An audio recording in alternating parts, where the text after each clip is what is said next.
Capítulo 6 – A Rebelião. Cerca de 30 pessoas ligaram-se ao barbeiro, redigiram e levaram uma representação à Câmara. A Câmara recusou aceitá-la, declarando que a Casa Verde era uma instituição pública e que a ciência não podia ser emendada por votação administrativa, menos ainda por movimentos de rua. Voltai ao trabalho, concluiu o presidente. É o conselho que vos damos. A irritação dos agitadores foi enorme. O barbeiro declarou que iam dali levantar a bandeira da rebelião e destruir a Casa Verde, que Itaguaí não podia continuar a servir de cadáver aos estudos e experiências de um déspota, que muitas pessoas estimáveis e algumas distintas, outras humildes, mas dignas de apreço, jaziam nos cubículos da Casa Verde, que o despotismo científico do alienista complicava-se do espírito de ganância, visto que os loucos, ou supostos tais, não eram tratados de graça. As famílias, e em falta delas a Câmara, pagavam ao alienista. É falso, interrompeu o presidente. Falso? Há cerca de 2 semanas, recebemos um ofício do ilustre médico em que nos declara que, tratando de fazer experiências de alto valor psicológico, desiste do estipêndio votado pela Câmara, bem como nada receberá das famílias dos enfermos. A notícia deste ato tão nobre, tão puro, suspendeu um pouco a alma dos rebeldes. Seguramente, o alienista podia estar em erro, mas nenhum interesse alheio à ciência o instigava. E para demonstrar o erro, era preciso alguma coisa mais do que arruaças e clamores. Isto disse o presidente, com aplauso de toda a Câmara. O barbeiro, depois de alguns instantes de concentração, declarou que estava investido de um mandato público e não restituiria a paz a Itaguaí antes de ver por terra a Casa Verde. Essa Bastilha da razão humana, expressão que ouvira a um poeta local e que ele repetiu com muita ênfase. Disse, e a um sinal, todos saíram com ele. Imagine-se a situação dos vereadores. Urgia obstar ao ajuntamento, à rebelião, à luta, ao sangue. Para acrescentar ao mal, um dos vereadores que apoiara o presidente ouvindo agora a denominação dada pelo barbeiro à Casa Verde, Bastilha da razão humana, achou-a tão elegante que mudou de parecer. Disse que entendia de bom aviso decretar alguma medida que reduzisse a Casa Verde, e porque o presidente, indignado, manifestasse em termos enérgicos o seu pasmo, o vereador fez esta reflexão. Nada tenho que ver com a ciência, mas se tantos homens em quem supomos juízo são reclusos por dementes, quem nos afirma que o alienado não é o alienista? Sebastião Freitas, o vereador dissidente, tinha o dom da palavra e falou ainda por algum tempo com prudência, mas com firmeza. Os colegas estavam atônitos. O presidente pediu-lhe que, ao menos, desse o exemplo da ordem e do respeito à lei, não aventasse as suas ideias na rua, para não dar corpo e alma à rebelião, que era, por ora, um turbilhão de átomos dispersos. Esta figura corrigiu um pouco o efeito da outra. Sebastião Freitas prometeu suspender qualquer ação, reservando-se o direito de pedir, pelos meios legais, a redução da Casa Verde. E repetia consigo, enamorado, Bastilha da razão humana. Entretanto, a arruaça crescia.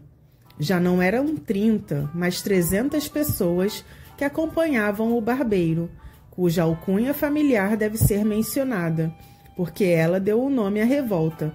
Chamavam-lhe o Canjica, e o movimento ficou célebre com o nome de Revolta dos Canjicas. A ação podia ser restrita, visto que muita gente, ou por medo ou por hábitos de educação, não descia à rua, mas o sentimento era unânime ou quase unânime, e os 300 que caminhavam para a Casa Verde, dada a diferença de Paris a Itaguaí, podiam ser comparados aos que tomaram a Bastilha. Dona Evarista teve notícia da rebelião antes que ela chegasse. Veio dar-lhe uma de suas crias. Ela provava, nessa ocasião, um vestido de seda, um dos 37 que trouxera do Rio de Janeiro, e não quis crer. Há de ser alguma patuscada, dizia ela, mudando a posição de um alfinete. Benedita, vê se a barra está boa. Está, sinhá, respondia a mucama de cócoras no chão. Está boa. Sinhá, vira um bocadinho. Assim, está muito boa. Não é patuscada não, senhora. Eles estão gritando. Morra o doutor Bacamarte, o tirano, dizia o moleque assustado. Cala a boca, tolo. Benedita, olha aí do lado esquerdo. Não parece que a costura está um pouco enviesada? A risca azul não segue até abaixo, está muito feio assim. É preciso descoser para ficar igualzinho e... Morra o doutor Bacamarte, morra o tirano!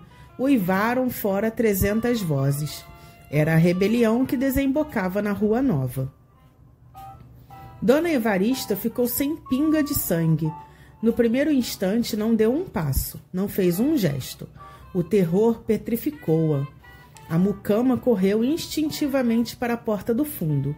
Quanto ao moleque, a quem Dona Evarista não dera crédito, teve um instante de triunfo súbito, um certo movimento súbito, imperceptível, entranhado, de satisfação moral, ao ver que a realidade vinha jurar por ele. Morra o alienista! Bradavam as vozes mais perto. Dona Evarista, se não resistia facilmente às comoções de prazer, sabia entestar com os momentos de perigo. Não desmaiou. Correu à sala interior onde o marido estudava. Quando ela ali entrou, precipitada, o ilustre médico escrutava um texto de Averroes. Os olhos dele, empanados pela cogitação, subiam do livro ao teto e baixavam do teto ao livro, cegos para a realidade exterior, videntes para os profundos trabalhos mentais. Dona Evarista chamou pelo marido 2 vezes, sem que ele lhe desse atenção. A terceira ouviu e perguntou-lhe o que tinha, se estava doente. Você não ouve os gritos? Perguntou a digna esposa em lágrimas. O alienista atendeu então. Os gritos aproximavam-se, terríveis, ameaçadores. Ele compreendeu tudo. Levantou-se da cadeira de espaldar em que estava sentado, fechou o livro e, a passo firme e tranquilo, foi depositá-lo na estante.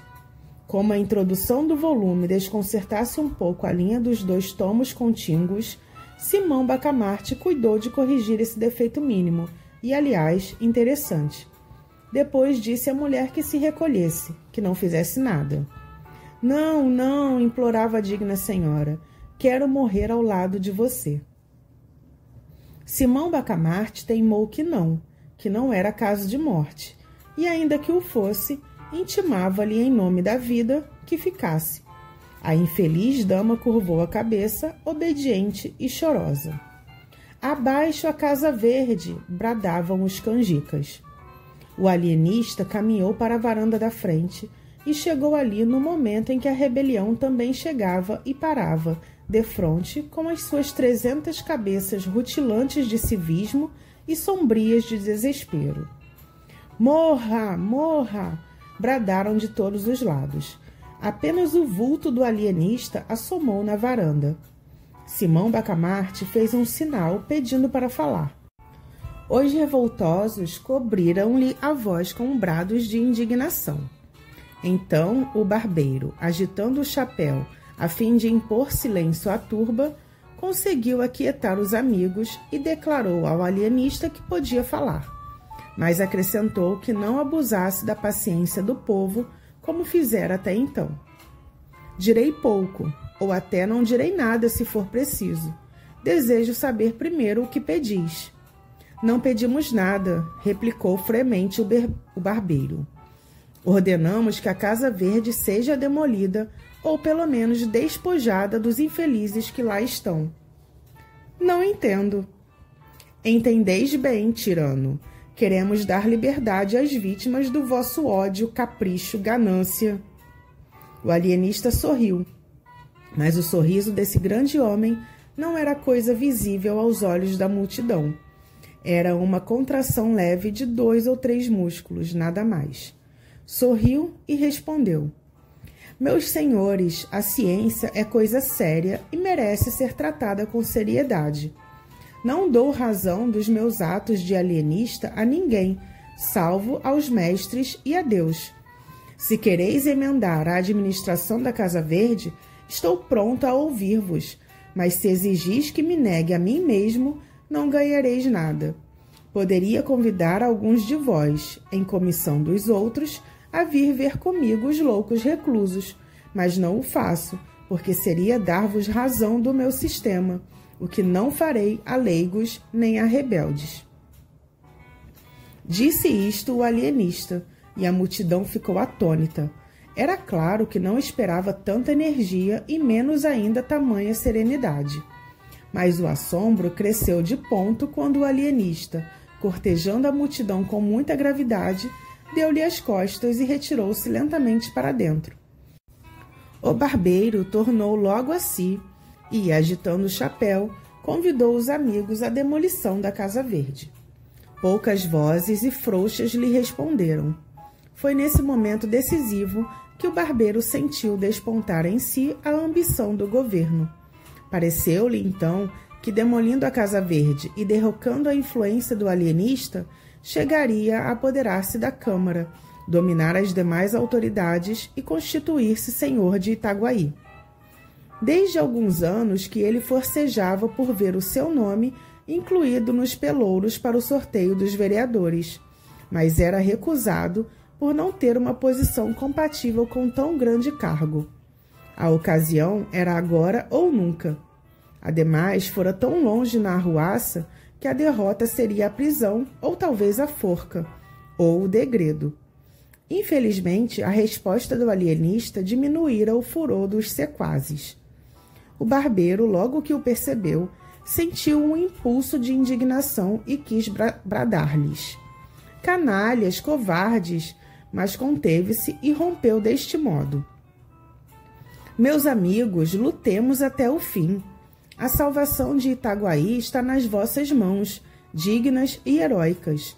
Destruamos o cárcere de vossos filhos e pais, de vossas mães e irmãs, de vossos parentes e amigos e de vós mesmos. Ou morrereis a pão e água, talvez a chicote, na masmorra daquele indigno.